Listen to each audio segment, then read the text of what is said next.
আল্লাহ যদি হাসরের ময়দানে বলে, বান্দা এটা আমার দেওয়া জিহ্বা ছিল, কত জনরে ডাকলি বন্ধু। আল্লাহ যদি বলে, বান্দা আমার এই জবানে আমার নামটা কি আমি একবারও শোনার অধিকার ছিল না?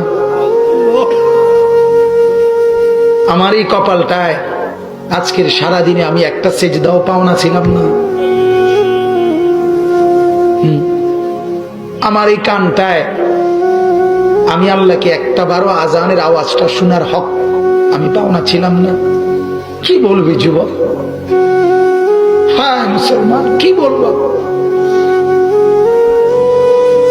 বলো না বাপ, কি বলবো?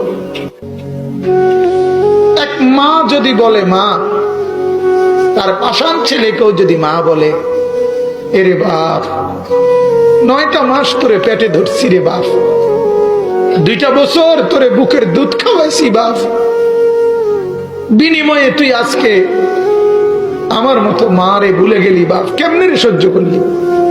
এই কথা বললে যত বড় পাষাণ ছেলেই হোক, সেও তো কিছুক্ষণের জন্য মাথাটা নোয়াই লাগবে।